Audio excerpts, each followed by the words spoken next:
any other wrong for my times to read your CV? And now I give it back to Pak Toto. Please, Pak Toto, thank you.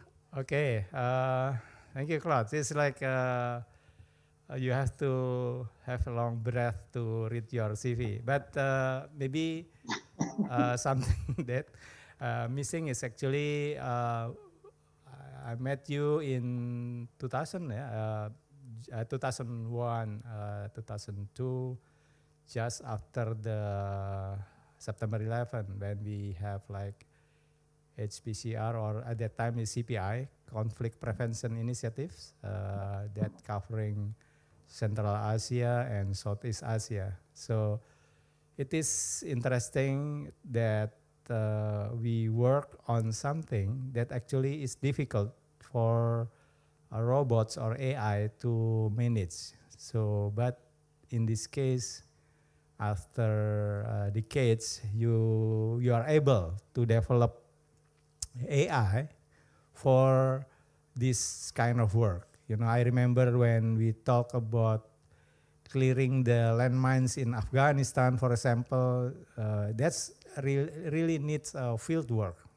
And I don't think robot can do that. But we would like to know in your presentation actually how to integrate or combine AI with our classroom practices, because as a lecturer, as an academia, I think we should be able to manage AI for educational purposes. I think the session right now is very priceless, I think, for us, for educators, and especially for Indonesian educators learning from you. And in this moment, I'd like to tell you that the Zoom is also attended by our colleagues, both inside this room and outside the room. So virtually, there are several guests. I don't know how many visitors for this Zoom already, Pak Edwin, already, can you count? So we conduct this in hybrid mode. So it's both in this room and then outside this room. But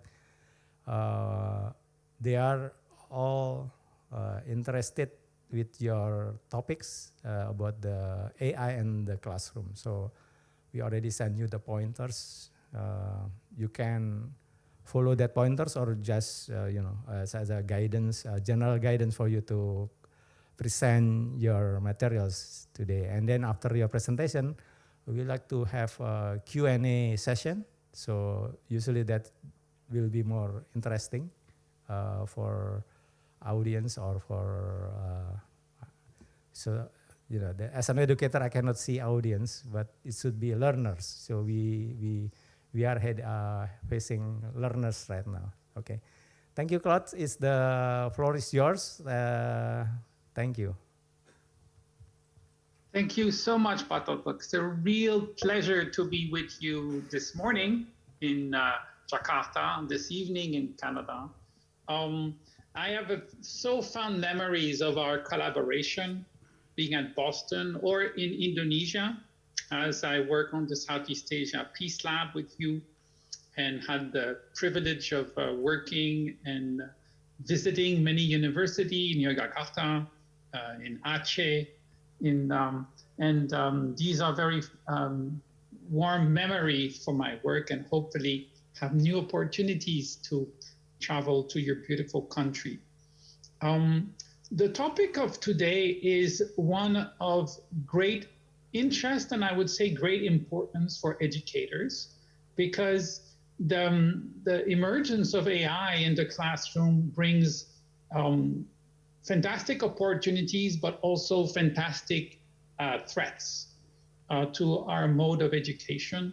And I think it is a great privilege to be discussing the reflections that we have developed at Harvard and in other circles regarding how to use AI in education, and considering the challenges associated to it, and also the promises. So I have here a small PowerPoint that will guide my words. okay? And I'm happy to share the PowerPoint with you afterward. And then we can open the floor for questions. So I will share my screen now. Oops, this is the wrong screen. Yes, this is the right screen. Okay, so the point of departure is to, just arrange this so I see you. Very good. So the point of departure is to see that artificial intelligence in the classroom is a reflection of what is going on in the society in general, okay? Artificial intelligence is already transforming the management of what we call data intensive and complex situation across domains, from communication to education to science. Artificial intelligence is profoundly having an impact on how organization works, how professional operates, being in terms of communication, translation. We have now early warning system that use data science. We have mobilization, campaigning, influencing, and more important in terms of decision making and planning.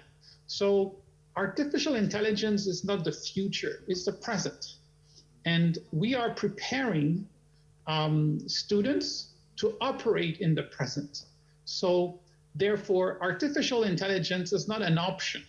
It's part of the education system, and we need to prepare students to operate in that environment. But at the same time, when we think about artificial intelligence in the classroom, we said there is opportunities, but there's also threats associated to it. The first challenge is to distinguish what is fantasy, and this image is really about fantasy, and what are the real capabilities? Because fantasy generates a lot of fear, a lot of hopes and utopia.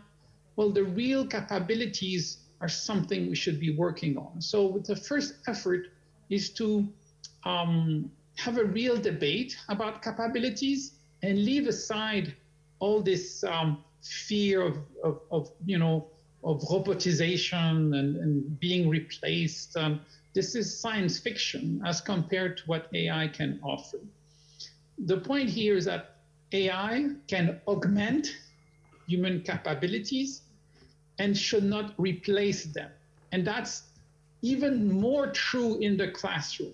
Okay, I think the first test for a young professional, it's in the classroom, and we need to teach them to see how AI can augment their capability as students and not replace their role, their voice as students. So preparing for students for this world where AI is and will continue to expand is in fact hard. I would say it's very hard because we need to equip students with capabilities, the AI literacy and skills to understand what are the strengths, but also limitation and risk associated to AI, and to make AI fit their purpose while avoiding AI to replace them in the classroom. Okay, so how to build their capacity to use AI in the classroom without replacing the student learning in the classroom. And the goal here is to empower students to function and thrive. And I underline the word thrive. You need really to generate positive energy in using AI, while AI will increasingly outperform common technical and even cognitive tasks. In the professional world, we already see it now.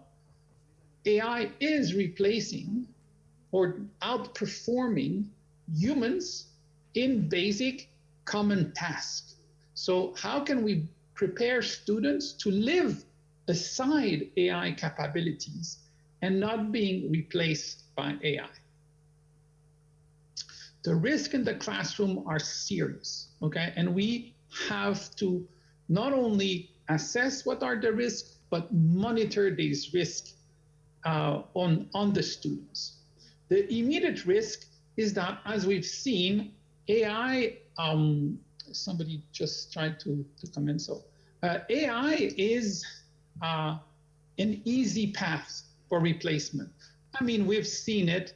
AI can write essays for students. AI can fulfill tasks that students should do to learn.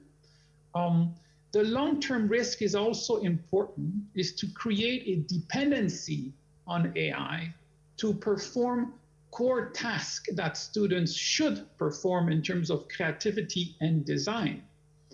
A key example that should teach us to be very careful is the rapid and unregulated spread of social media addiction.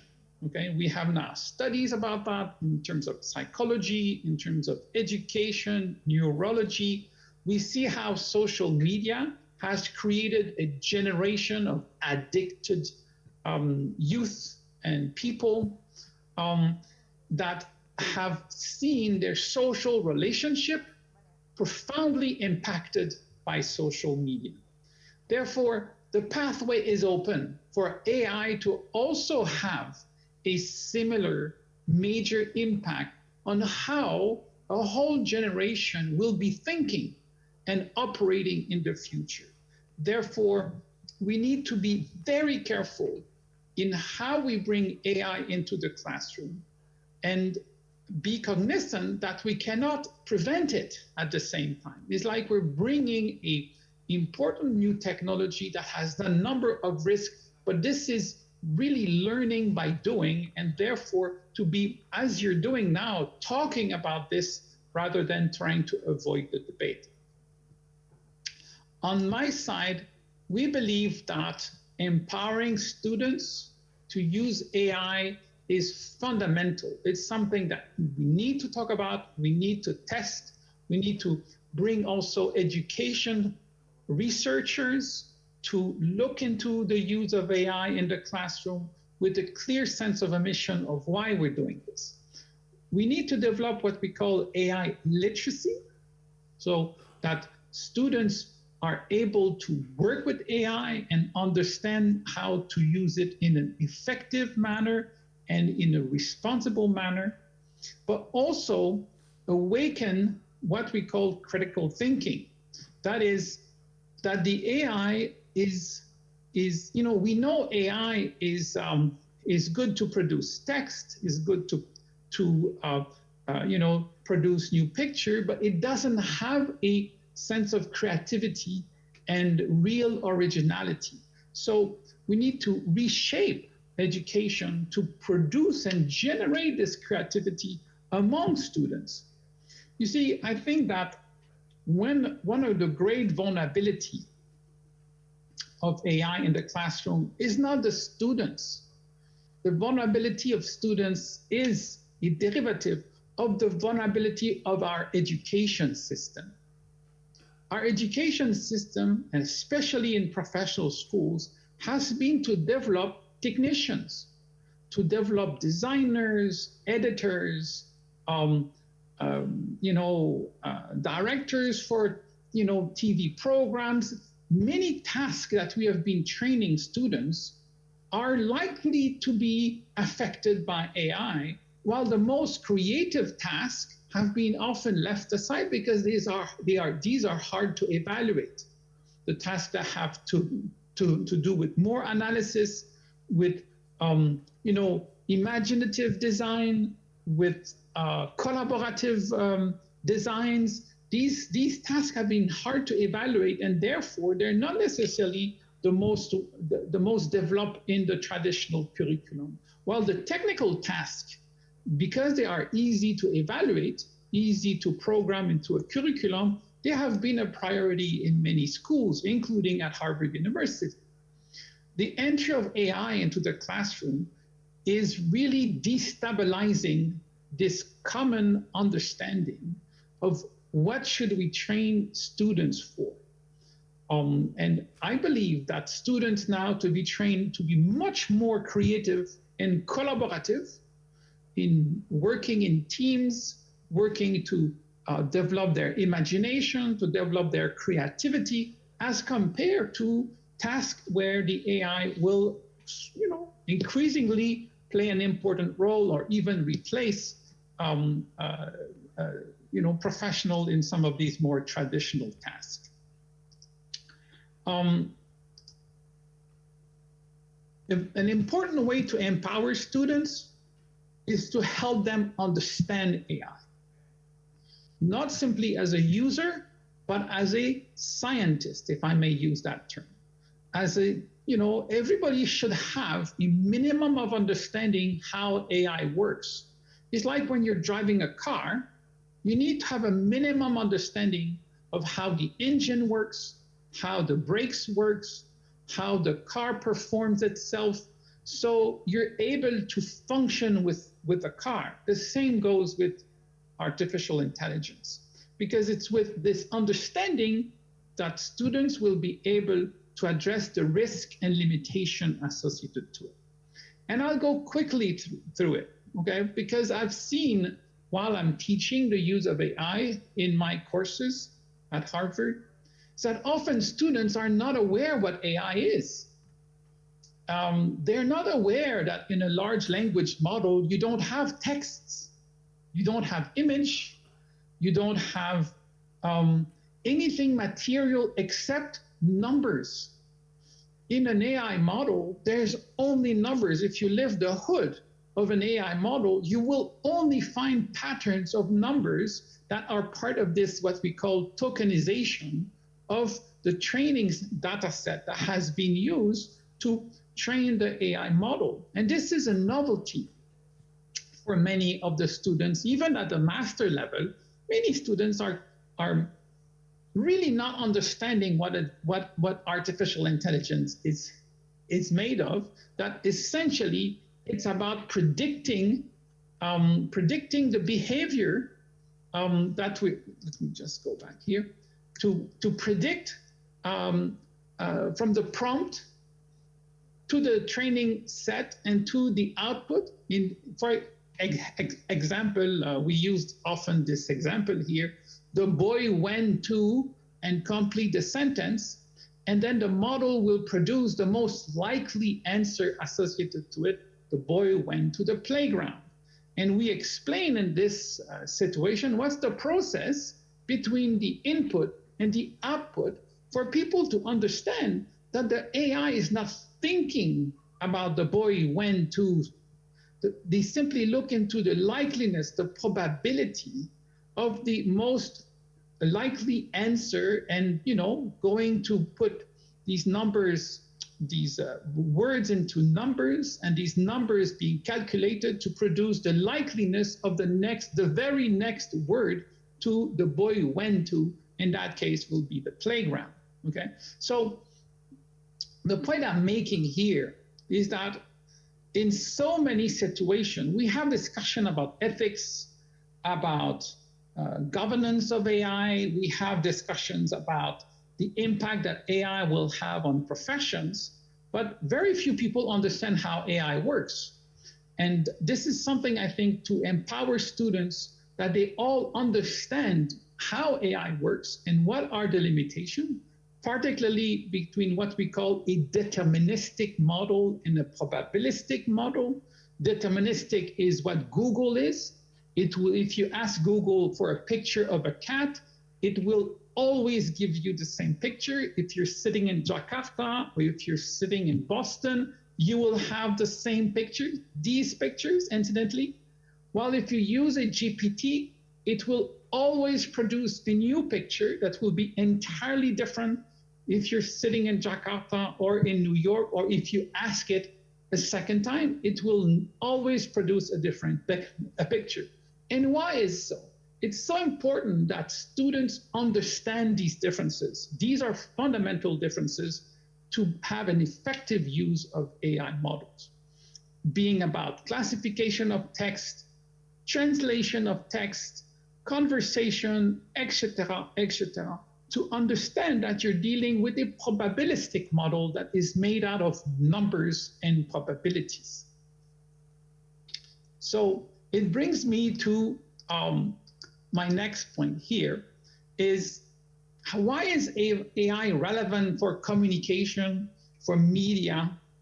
Well, essentially because increasingly these domains are digitalized and they represent enormous amount of data, complex data that build themselves over the years, and it becomes also complex because of the stakeholders involved. You have producers, you have funders, investors, you have marketing, you have, I mean, the processes to produce in media world is extremely complex. And the resources and time allocated to production is very limited. So you have an increasing complexity in the environment in which these students will operate, and you have a diminished resources and time to produce the output. That's where AI comes in as a possibility. And I'm giving some example here of what, you know, if you have the chain of production in communication from analyzing the context, the stakeholders, the position, the planning of design, the leveraging of influence, well, you have AI coming in at every step, which can produce, you know, an important contribution to planning and design, for example, providing step for the best practices in context about planning a campaign and marketing, because it has a lot of possibilities of gathering data and analyzing data, and analyzing the risk of production and investment. Production of the assets, because it can provide support on editing, now with the Sora producing videos out of AI models, and monitoring the impact associated to the production, okay? So I'm going quickly here to say the practical application of AI in communication are very important, but we should focus on the essential part. This is us, the professionals.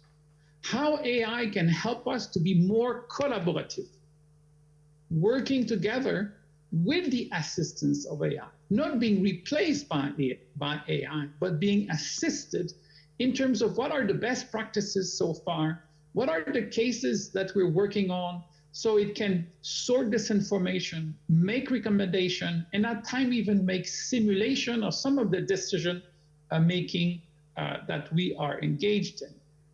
And there's many models now being developed for GPT and other model where we can perfect these decisions, creating these AI assistants to develop and further enrich decision-making processes. Now, of course, with AI, there are limitations. And the key point here is for people to understand the limitation, particularly in terms of transparency and biases. We say AI as biases. Well, it always makes me pause, you know, because of course AI as biases. AI is only made of biases. You know, AI is an enormous amount of data organized by patterns. Each of these patterns is in itself a bias. There's some bias we like and some bias we don't like. But it shows to me the extent to which people don't really understand what AI is made of. It's made of patterns. So as we approach these issues, it's important to understand that dealing with biases has to be done in a constructive way, not in a fearful way, looking, oh, being developed and trained over 30 years of the internet, the data produced by the internet, it has the biases of our own civilization. We can correct the biases if we're aware of the biases, but it is staring at us. If we find that it's too Western, if we find that it is too white, male, chauvinistic, or whatever we think the biases are of the model, well, it's because we have produced that data and the data has served to train the model. It's for us to make this correction, of course, if we are aware of these biases, and this correction takes place through the prompting, to the training, so we have the right output we're looking for out of the AI model. I'll finish with some of the risk and limitation in terms of understanding the difference between accuracy and likeliness, okay? In many cases, people get it, they think, you know, how come the AI model got it wrong? Where in fact, the model simply gives you the more likely answer to your question. You know, AI models do not produce deterministic answer. They produce the most probable answer, which at times may be wrong.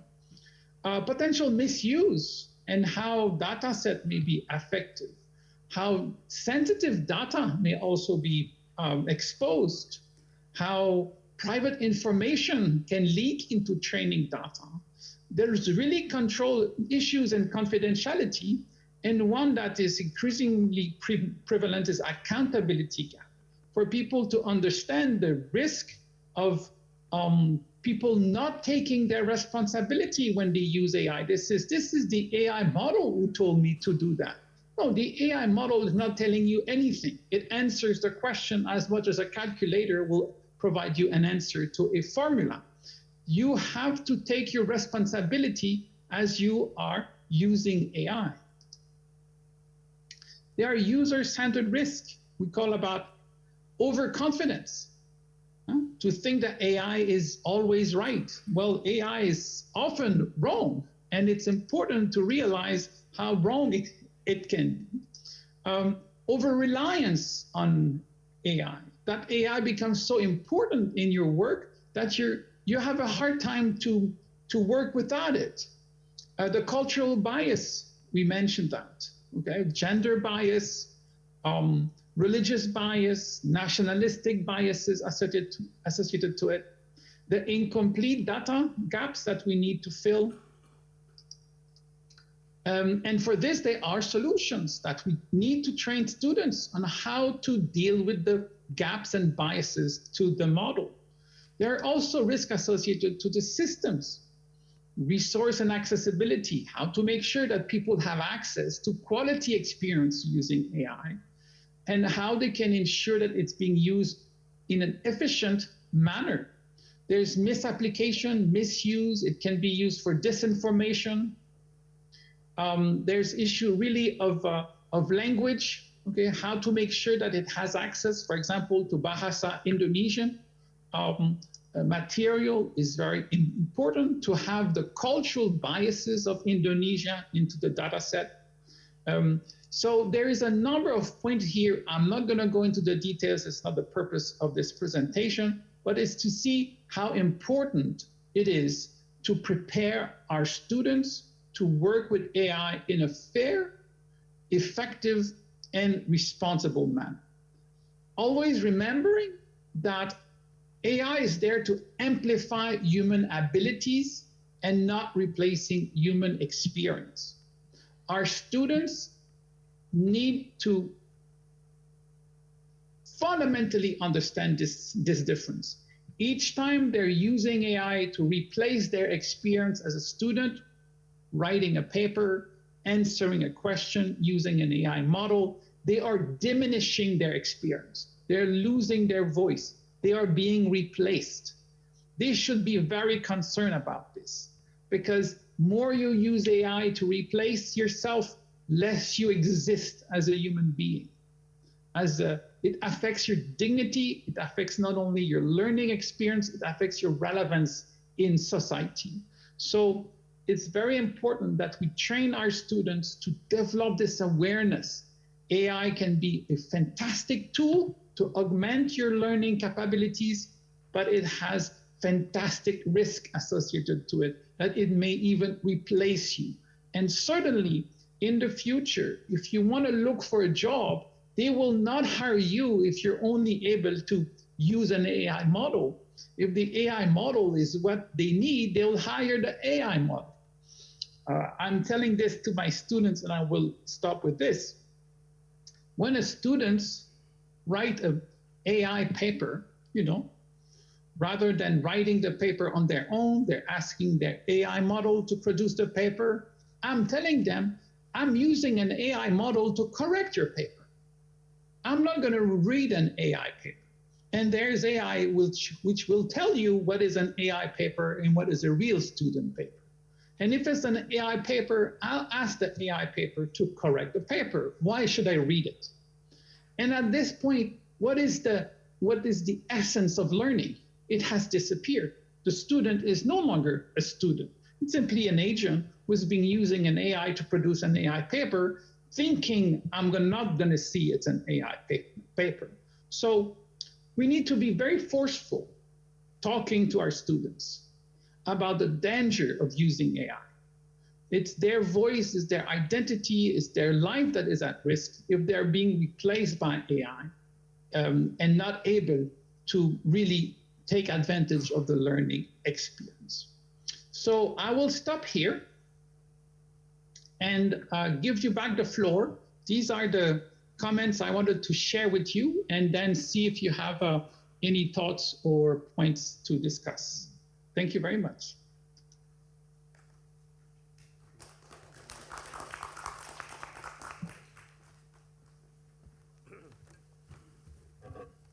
Okay, wow, that's it's very deep presentation for 30 minutes, Claude. I think that's wonderful, and once again we give applause for Claude for the amazing presentation.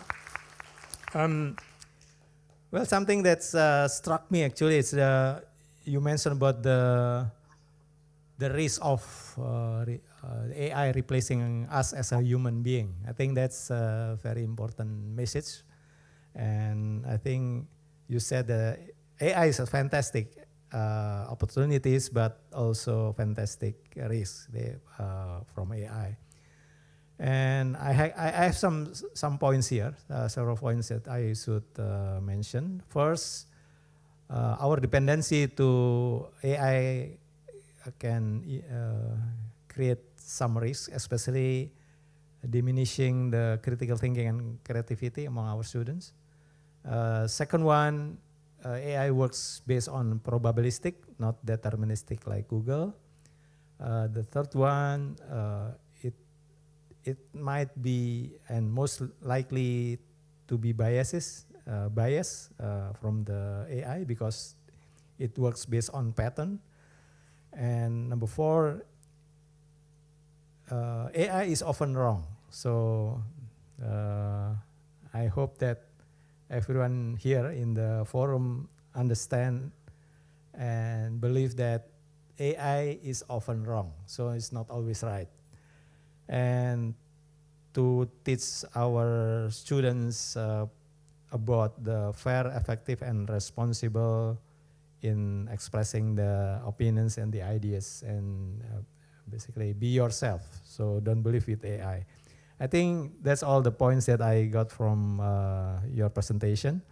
And now I open the floor for the audience. But before that, I'd like to know the application. You are as an academia, and then now you are teaching about negotiation in the front line. How AI help negotiator? So maybe the audience here doesn't understand the front line and then the negotiation, because Claude working, his background is really amazing. He's working in the conflict area, and the conflict area usually there are two parties, and then Claude come in the middle and then try to negotiate from both parties, and then reach certain compromise or peaceful agreement. So maybe a few words about your experience in doing that with the help of AI. Where AI helping you? So that's before we take questions from the floor. Okay. Thank you. Thank you very much. Well, I'll give you an example coming from the current research we conduct. The project is called AI Negotiation Challenge. That is how can use AI to improve our chance to find positive solution in negotiation. And actually, we're currently working a lot on climate negotiation, less the pure conflict negotiation, more on climate negotiation. And taking the case of the COP, the Conference of the Parties to the UN framework conference on climate change, where, as you may know, when there is a conference where we negotiate climate change negotiation, there are tens of thousands of participants. There's over 190 states. There's a number of lobby groups. There's a number of corporations. These conferences have huge dimensions, and they produce enormous amount of data. Okay, a delegation from Brazil is often more than 1,000 participants. Only Brazil is 1,000 participants. Canada will be 600 participants. But a country that is very much affected, like Mali, Niger, Burkina Faso, Burundi, countries who are very affected by climate change, they will show up with 6 participants, 10 participants. And how 10 participants can deal with 1,000 from Brazil? It's almost impossible. It is impossible, okay? The amount of data produced by 1,000 participants versus 10 in Mali, because you have dozens of negotiation tracks and tables, well, AI comes in as a real possibility to level the field. Because with AI, you're able to measure in a more proper way, in a more dynamic way, to analyze the complexity of the environment, of the various tracks of negotiation. What are the position of the parties? You can bring into the model terabytes of data if you want to analyze all this data compared to other conference, other resolutions, to be able to prepare your next meeting with the Chinese delegation. It's almost impossible if you're from a government like Mali to prepare for a serious discussion with a very important delegation like the Chinese delegation or Indian delegation. So your existence as a country may be at risk. Many countries, as you know, in the Pacific are very much affected, but they do not have the resources to engage in complex negotiation at the scale of United States or Europe. So we're currently working with the UNFCCC and other doing research on climate negotiation to produce AI models to help delegations from the least developed countries to have at least a chance in this negotiation to exercise their voice. So this is the type of work we do with AI in negotiation. So back to you. Okay, thank you. Wow, that's a lot. Once again, give applause to Claude for his deep work in the field of negotiation. Now we open the floor for the audience here, and then also maybe audience from the virtual Zoom. Okay, I'd like to take Burate one, and I'll take several questions maybe. Oh yeah, by the way, in the room also there is Pak Susanto from the foundation, from our foundation. Yeah. Okay. Yeah. Okay. There is one question in the room and then one question from the Zoom. So we take the question from the room first. Burate, the floor is yours.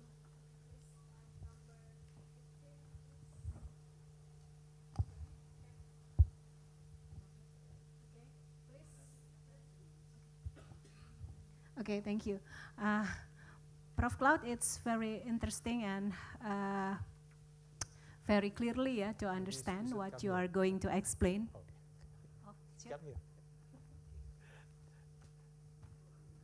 sure. So Prof. Claude, can you see me? Yes, okay. Yes, I hear you very well. I don't see you, but I hear you very well. He cannot see me, Pak. He cannot see me, but it's okay.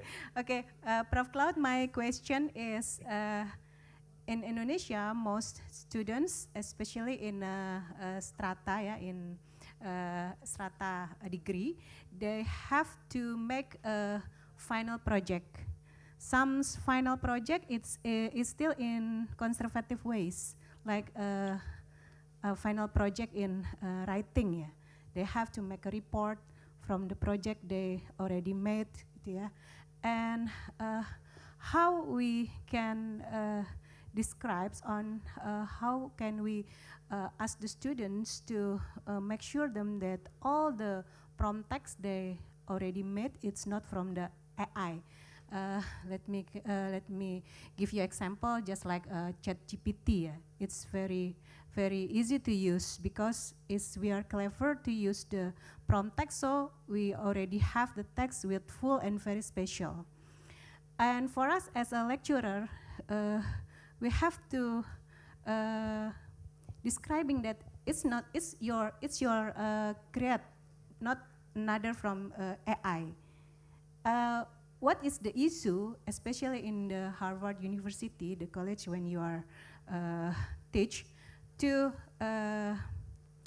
make this, to make sure, yeah, the student have the ability to have the good mentality to not to depend with ChatGPT as AI.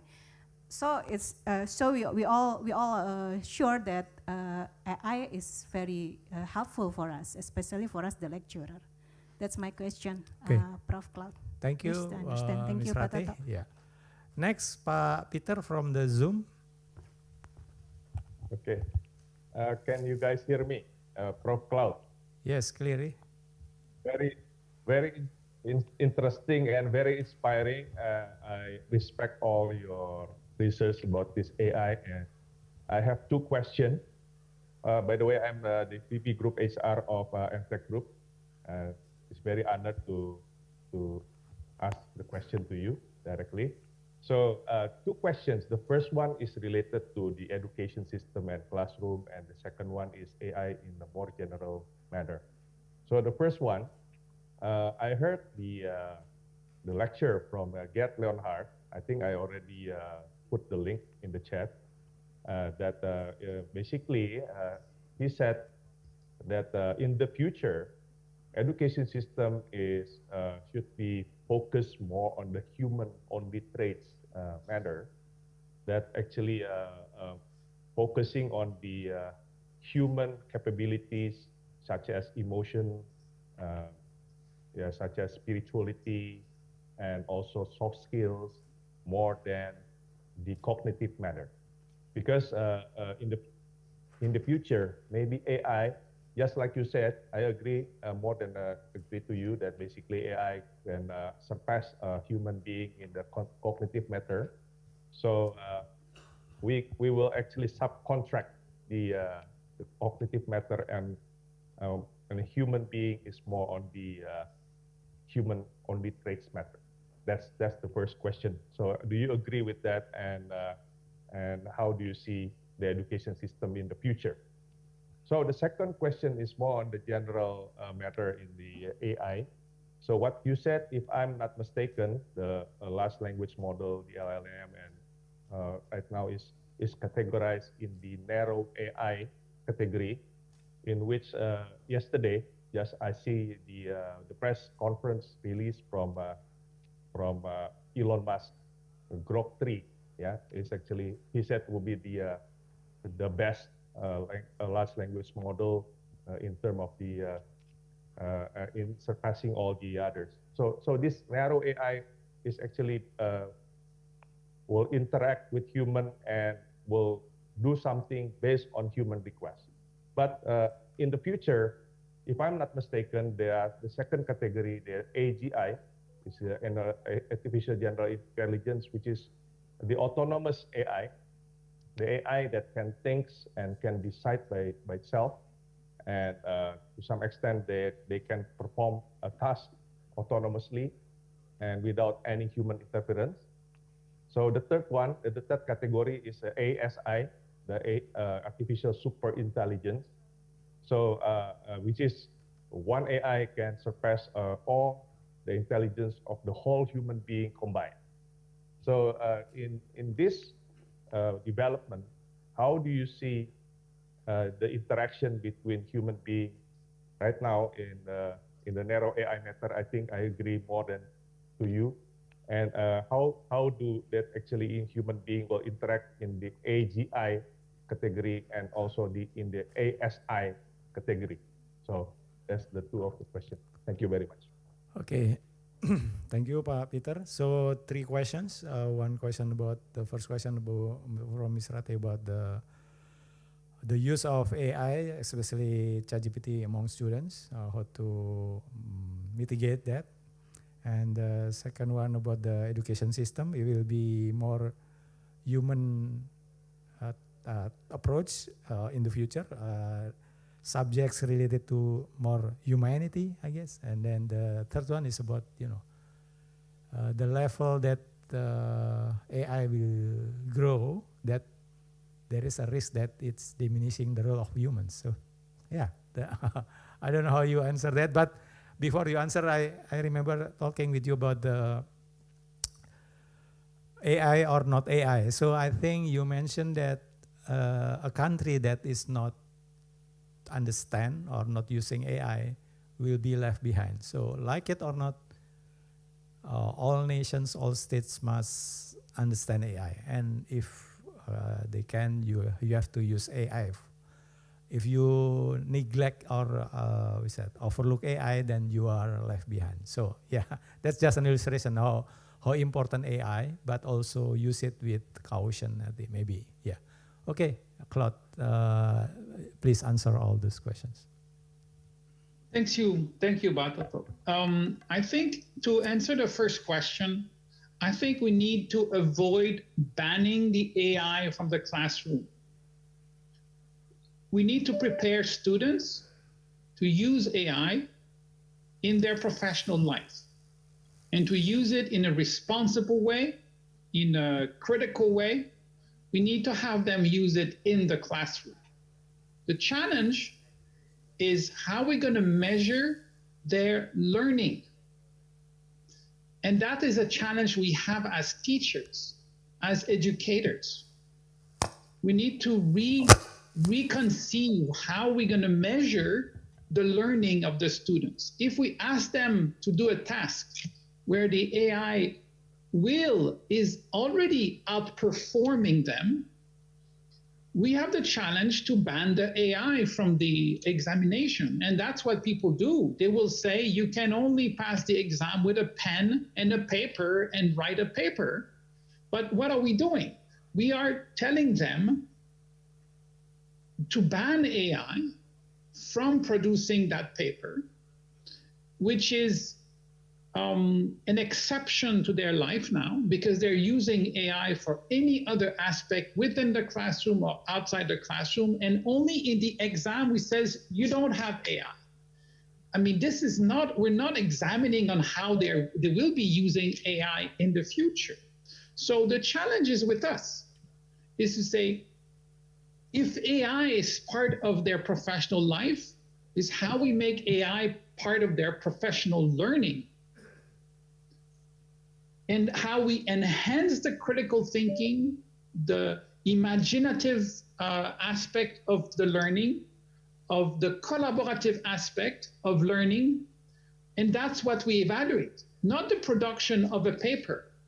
Production of a paper now is not something that is particularly useful. And I know it's radical what I'm saying, but it's to tell you, I have classroom with 100 students. Okay, and I asked them to produce a paper. I cannot imagine not having them using AI. Of course they will use AI, okay? But how can I make the paper not the purpose, but the means to develop their capability of using AI properly? For example, I will ask students not to write simply a paper, but to run an interview with a professional who says, your work is to interview a professional designer, a professional fashion specialist, a professional negotiators. I say, your work is to interview someone. AI cannot do that. It's a real person to be interviewed.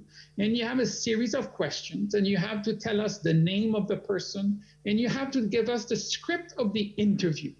Of course, AI cannot do that. Of course, students may lie to us, but we have ways of checking that they did produce the interview. But from there on, how they produce the paper, I very much hope they will use AI to produce a proper paper, because in the real world, in the market in which they will operate, it will be expected, the degree of perfection will be expected that only an AI model can augment your capability.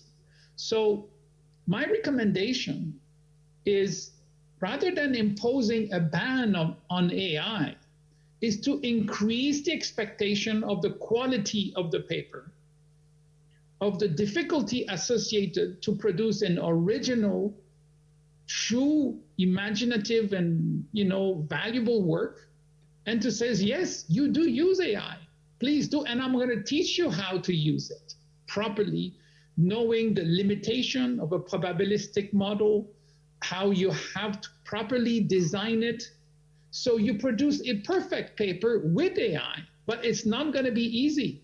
It's going to be very difficult, because you need to add on the work for originality, creativity, and critical thinking.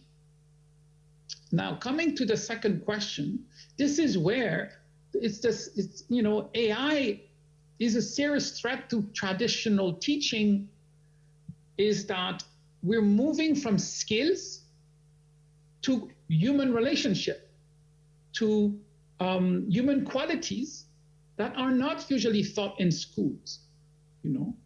How to manage stress, how to be creative, how to be critical. This is nothing that we're used to teach, especially in professional schools like the Kennedy School of Governments. We are teaching technical skills, analytical skills that we will be outperformed by AI. Okay. Now we need to redesign the curriculum to start teaching skills that the AI cannot do. Okay. That we can augment our capacity with AI, but the core function of human beings is the truly original and critical thinking associated to the particularly public policy or media production or whatever the domain we're talking about. And regarding the third question, I must say, I'm rather skeptical about advanced generative AI or super intelligence. There's a lot of anxiety associated to AI, and it's all looking toward the future. It says one day we will have capacity that will surpass human intelligence in all ways and made them. Of course, it's a possibility, but this is much more science fiction toward the future. I mean, in the next 30 years, we have challenges to deal with climate change. I mean, think about Jakarta, AI, super AI is really not on the list currently. And actually, if super AI could fix, climate change in Jakarta, well, why not? I mean, ultimately, dealing with the present is more important than about speculation on the future. The technology for advanced generative AI and super intelligence AI is not there yet. We are having the perfection of large language model, which is not what this super intelligence is all about. It's simply the perfection and the enlargement of the training of the data set. But you see, there's a point about which, makes me, how can I say, calm about AI, super AI, is that AI is trained on the past, okay? AI is only trained on the data that was available on the internet until the moment it was trained. You cannot produce the future with the past. We all know that, okay? Yes, there are reasoning, there are logical steps, there's way of thinking, but the human beings has another way of looking. You look in the art, you look in science, the way people think is not about the past. It's also reconceiving ideas based on human relationships, on cross-domain inspiration. Human brain is thinking in ways that the AI cannot yet even imagine. So we don't know about the future, but currently, despite what Elon Musk and others are saying, I'm not particularly concerned. When I look at AI model and with my student, we spend a lot of time to prove the model wrong because the model has a very hard time to imagine the unimaginable. It always look at the future as being a linear extension of patterns of the past. And that is rather reassuring, I must say. I'll stop here. Okay, yeah, thank you. I have one quote from you. I think that's important. You cannot produce the future from the past. I think that's the AI, right? Okay, thank you. Okay, second session. I will take more questions from the audience here in the room and then also in the Zoom. Any more questions? Yeah, one from Bu Rere. From the Zoom or from the room? Okay, Dio, second. From the Zoom, may I ask some questions, sir? Okay, from the Zoom, what's your name? Andomo, Pak. Andomo. Andomo, okay, yes. Maybe because you already on the mic, so maybe why don't you ask first, Pak Andomo? Okay, thank you, Pak. Good day, sir, Professor Claude. That's a very interesting presentation, very interesting knowledge that you give to us. I just have one question for you, sir. Where do you see the AI 10 years from now, especially in this education field that we are dealing right now? That's it, sir. Thank you very much. Thank you. One question. So, prediction in 10 years, what happened to AI? So, you will work as a psychic, Claude. So, what happened to the years? But okay, we take another two questions from the room. Okay, Bu Rere, please. Thank you, Pak Toto. Well, Prof. Claude, okay, it's quite challenging for us to including AI into our classroom, but I inspired by your slide that mentioned about deterministic and probability. Would you mind explaining more about the deterministic and probability? Because when I think about these two words, rather than give the students, like you said, just make a paper, so maybe we can give them, we can offer them probability that AI gives to us, so they can think more rather than just see one side. Would you mind giving more explain about deterministic and that probability? Because maybe we can as I remember, Immanuel Kant says we have to breathe to think. So when we have to decide something, the technology doesn't determine our decision, but AI offering us more probability, so we can think and we can elevate the design thinking of our students. Thank you. Okay, yeah. Yeah. Thank you. We take one more from the room and then we take another question from the Zoom. Okay, Dio? Thank you, Prof. Claude. I want to ask, how should we prepare for a future where AI continues to advance with self-learning AI agents becoming more sophisticated and the eventually integration of AI into physical robots, such as those being developed by companies like Tesla, given the potential for widespread automation, especially in industries that may preserve robots over human labor due to cost efficiency and reliability? What strategic approach should business, policymaker, and the workplace adopt to remain competitive and relevant in an increasing AI-driven economy? Jose asking about the the possibility that human replaced by robot or AI in the workplace. Okay, next, Dio.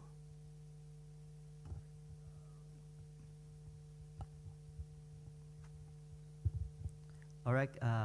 Thank you, Professor Claude. It was a very fascinating and enlightening session with you. Yeah. So the thing is, there's several interesting points that you've been made today about like the AI and how it's actually we have to embrace it. Don't ban it on the classroom. We have to like just they have to deal that this is the new reality and the tools that we have to use. But it's a tools. It's something that assists the student, right? So the thing about that and several points met before.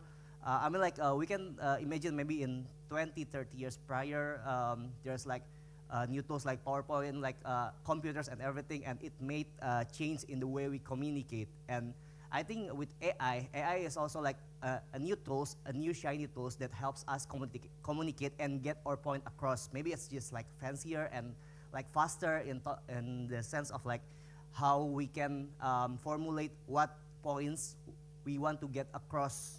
But the thing is, everyone is like a bit overwhelmed, right? Overwhelmed by like everyone talking about AI this, AI that, and what I'm trying to asking about here, how to, like with the new things that coming our way every day with AI in negotiation and everything, how to make people less focus on like the big things, the shiny new things, but just like this is the new thing. You have to learn maybe how to embrace it because everyone is using it anyway. But and then how we can like just like embrace it and then not like just like embracing it and not getting overwhelmed like by the new things. Because the thing is, for me personally, it's all the matter of storytelling, right? We want to get something. We want to tell people our version in something, and then AI is like helping us, right? So yeah, I'm just like asking you how we can tell our student, okay, you can use AI, but still I want to hear something. What do you want to say to me? Thank you. Okay, thank you. That's Dio is representing the Gen Z, so it's helpful. Why not use it? That's yeah. Okay. Thank you. That's all for from the Zoom. Yeah. From the Zoom. Can you raise your voice and then ask your question? Mention your name and institution. Ibu Sinta ya. Yeah, Bu Sita. Yeah, thank you. Good evening, Professor Claude. I'm Sinta from Tempo Institute. Tempo Institute is a journalistic education institution, part of Tempo Media Group.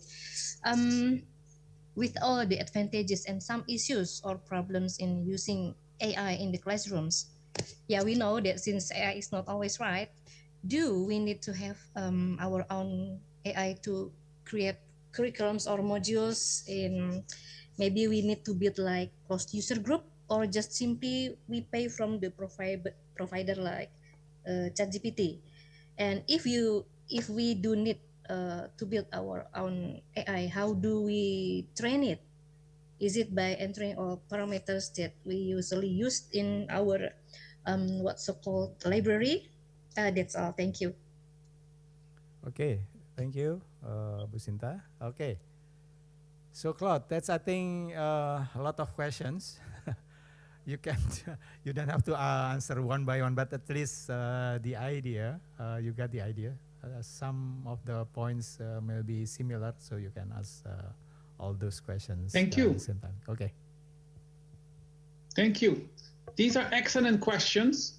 And of course, I'm not a specialist on AI. I'm not a machine learning specialist. I work with researchers who do research on machine learning.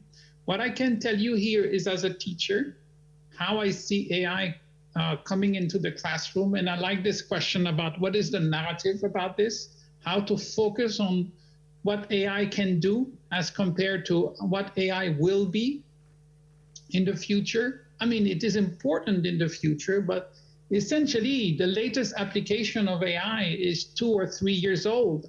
It's very hard to predict where it will be in 10 years.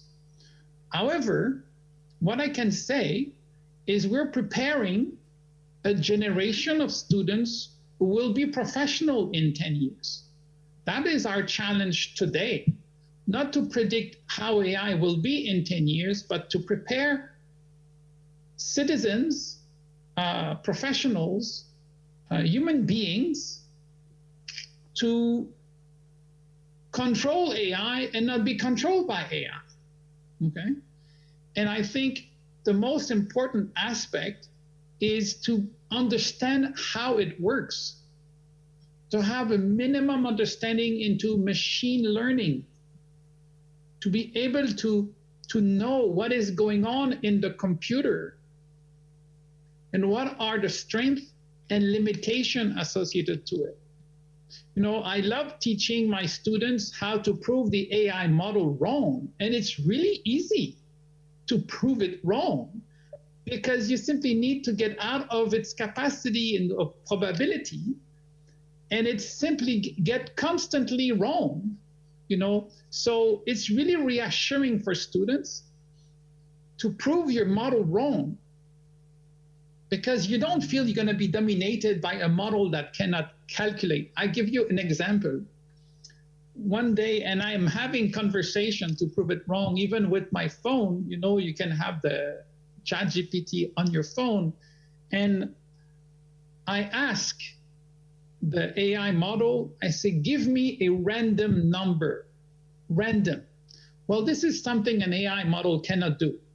AI model cannot produce randomness, okay? No computer in the world can produce randomness. They always have what we call a random seed, which is linked with the timestamp or GPU or some kind of numbers, but the model cannot produce the random number. And actually, it produced the most likely random number, which is either 27 or 72, okay? So I said, give me a number, a random number, and the model says 27. I say, I knew you would say 27 because this is the most likely random number. Can you really produce a random number? He said, yes, 72. I say, here we go.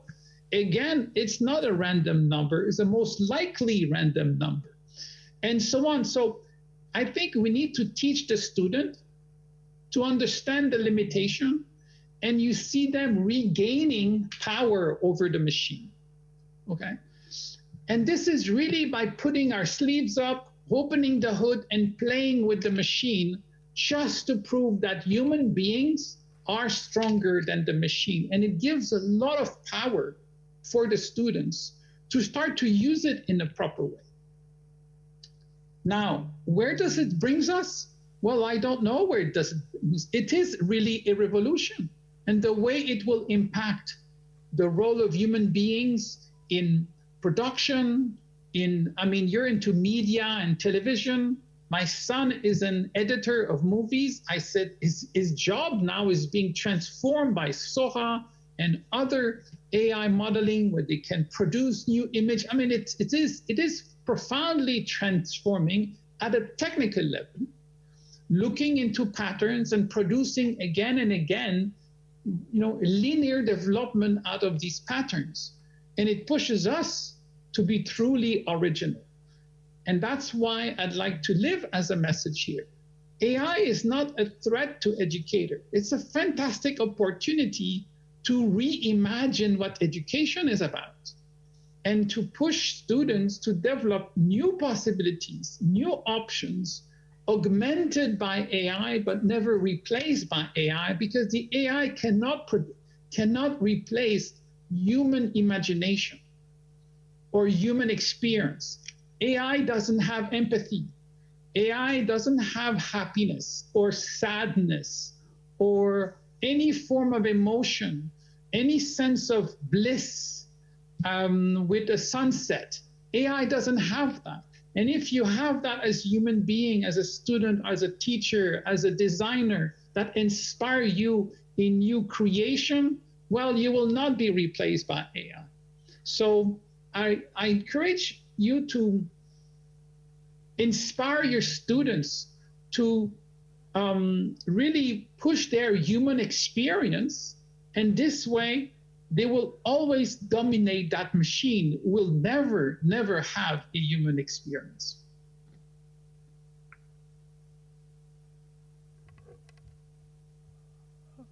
Okay. Frozen?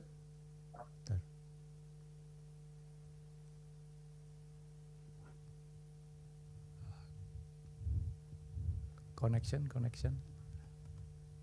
Yes. Okay. Sorry. There is a glitch. So yeah, you can continue. Sorry.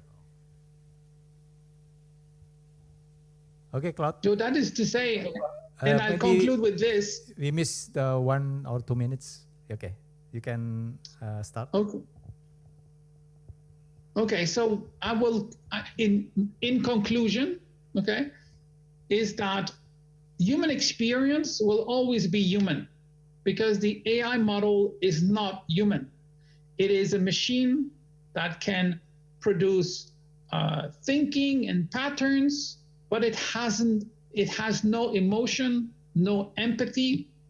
And I think it's a fundamental point that you need to emphasize with your students, is to develop their imagination based on their experience as human beings, as mother, as father, as people in a family, that their culture, their vision, their religion, all this is part of human experience, and it should inspire them in their decision. Let the machine be a machine, and let the humans be humans. And if we can inspire our students to understand that distinction, well, I think we'll have fulfilled our duty as teachers. Thank you. Yeah, thank you. Give applause again to Claude. Thank you very much. I think, is there any questions more? Pak Susanto Suwarto, yeah, the floor is yours. Yeah, Pak Susanto is our foundation supervisor, pengawas yayasan. Thank you, Professor Claude. I'm also not good. I'm not an expert in AI, but since I sit in the commissioner in MTech groups, I learn a lot from the directors in each subsidiary. And also I learned from Mr. Toto that in this campus, his passion is, I think, to build the student to be ready to navigate unknown, unfamiliar ground, find path, sense of direction, assertiveness, strong drive, team building, inspiring, and good communicator. That's part of the team that Pak Toto share with me. So all of the children, no need to worry about AI, but seek knowledge and then have patience to continue, become a challenge to learn more and more and read widely. And one day, when you are out of this campus, I believe you will be able to conquer and then navigate the unknown and then be, hopefully, to be an entrepreneur in improve the economy of Indonesia. I think that's my conclusion. Thank you, Pak Santo. I think, yeah, give applause to Pak Santo for the great comment. I think that's, yeah, our experience, I think, from this session, from the workshops, I think the lesson that you give for us, I think that's very valuable, Prof. That as a human teacher, yeah, I can say now human teacher, not AI teacher, as a human teacher, you have to read a lot, you have to work a lot, so you are not replaced by AI. If you are like working as business as usual, never read, never write, never interact with your colleagues, then you will be easily replaced by AI because you are getting more routine and automatic. Is that right? I think, Claude? Absolutely. You need to be a human. And being a human, you will not be replaced by a machine. Yes. Okay. Yeah. Thank you. because the time is already past, I think your session is actually 1 hour. This is already at 9:45, so 16 minutes past the time limit. I think not because we talk too much, but actually how interesting your presentation is, and then it is very wonderful moment that we can interact through technology and as a human being, not as a machine. I think this is very important, and our huge appreciation for your willingness to share your knowledge with us, and then stay happy and healthy, and send our best regards to your wife, Mary. Thank you very much, and we talk again later. So for everyone here, I think this is not the end or the finish, but this is just the beginning. We will have more collaboration with Claude and Harvard University in the future, and maybe if I can be proudly said that, or bragging, you can only find this in IMDE, not in other institutions. Thank you, Claude, and have a good evening. Thank you. Give applause for Claude. Thank you. Claude. Thank you very much. Have a nice day. Thank you. Thank you very much. Thank you. Thank you very much. Have a nice day too, me, Prof. Claude. Thank you, Prof. Thank you. Thank you. Thank you, Prof. Thank you. Claude. Thank you for your very insightful talk. Thank you. Thank you, Prof. Okay, thank you, Pak Toto, for moderating us to accompany Prof. Claude today, and this is a very awesome content, so we can use what the Professor Claude said to make the way we teach getting more better and better. Then one of the highlight that I can assume here is the educators should give the students to use all responsibility, critically evaluate information, and develop skills that complement AI as creativity, and of course as a